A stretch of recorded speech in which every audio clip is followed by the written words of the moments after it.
This is my audience, and then I'm going to go over my informative speech, and it's basically about Islamophobia, which is prevalent in the United States following 9/11. Basically, my thesis is, has terrorism changed the way we view and treat all Muslims?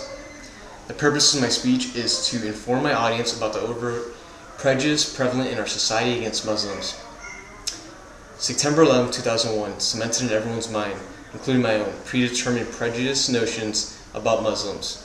Our societal phobia towards the mostly peaceful Islamic faith has created many injustices towards all Muslims.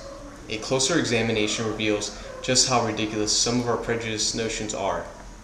Islamophobia is prevalent throughout several facets in our culture, but this prejudice can be best examined in three specific areas: the media, large-scale discrimination towards the Muslim community, and the detainment and treatment of Muslim prisoners of war. The media, which includes movies, news, and newspapers, has helped reaffirm our mass phobia. Since the 1980s, movies have constantly and consistently portrayed Muslims as being the bad guys. Some examples are Executive Decision, Air Force One, and Taken. Movies are not only to blame. Television shows commonly negatively depict Muslims in a bad light. The popular show 24 once depicted their Muslim family as terrorists. In the show, the father rules unilaterally and is not scared of death nor sacrificing the lives of his family. Furthermore, when Muslims are discussed in the news, it is in conjunction with words such as radicals, extremists, and even terrorists. Not all Muslims are terrorists, but we should not judge a religion because of the actions of a few radical followers. If that were the case, every black person would certainly view Christians negatively because of the participation in racist organizations like the Ku Klux Klan. As of late, there has been a popular movement to suppress the building of mosques.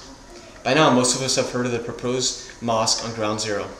Opponents to the mosque claim that the building there would be disrespectful and have worked to stop the building of it. Some opponents even carried signs that read, "All I need to know about Islam, I learned on September 11th." A similar situation has occurred in a small town in Tennessee. The day the commission was supposed to vote on the resolution approving the mosque, the town hall was swarmed by angry citizens demanding that the commissioners and mayor vote against the resolution. Unfortunately, it worked. The commission succumbed to the pressure and voted against the resolution. Also, the media has misrepresented the word jihad. If polled, most Americans would say the word means holy war, or war against infidels. This assumption cannot be further from the truth. The Quran states, "Fight for the sake of Allah, those that fight you, but do not fight them first. Allah does not love aggression." Most of us have heard of Terry Jones by now. Terry Jones is a pastor from Gainesville, Florida, who burned a Quran. His actions set off a group of extremist Muslims in Afghanistan. The group ultimately murdered 12 UN workers. The pastor's actions are inexcusable and had little remorse for the adverse effects or regard for human life. Subsequently, following 9/11, Guantanamo Bay Detention Center, located in Cuba, has detained 775 prisoners of war, mostly from Afghanistan. It is commonly referred to as Gitmo. The men are being held indefinitely and are not granted the right of habeas corpus, or right to a trial. Also, allegations of harsh treatment have been alleged against the troops there. Abu Ghraib is a prison located in Iraq. The prison was used to detain prisoners of war from Iraq. In 2004, photos of military personnel mistreating prisoners were released. It was later discovered that the personnel humiliated and even tortured some of the prisoners. It is impossible to deny that our societal depiction of Muslims did not influence these people's behaviors. American troops have been alleged of torture since the start of both wars. In some instances, prisoners were forced to stand in 50-degree cells while drenched in cold water. Furthermore, our troops have incorporated waterboarding when attempting to extract information from captives. Waterboarding involves a prisoner standing on strapped to a declined bench while cold water is poured all over their face. Ultimately, some troops even employ shackling some detainees and make them stand for 40 hours straight. Islamophobia has led to the widespread discrimination against Muslims.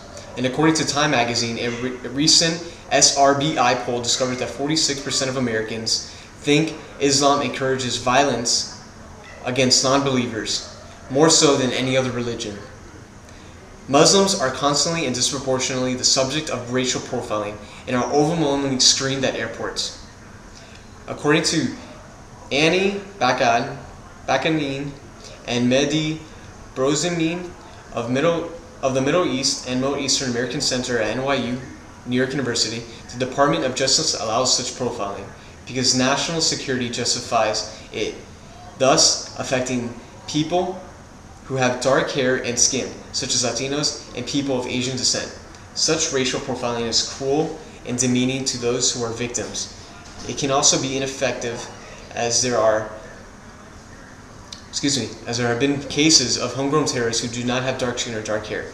In November 2002, the U.S. Department of Justice initiated the NSEERS, or National Security Entry, Exit, and Registration System, that required men and boys between the ages of 16 to 25 and from different nationalities to be fingerprinted, photographed, and interviewed by various immigration officials. The men were disproportionately Muslim, and 20% of the 83,000 that were registered are set to be deported back to their countries without having been indicted for any crimes. In conclusion, I believe that by re-examining our Islamophobia, we can end the injustice and treat everyone as equals. Thank you.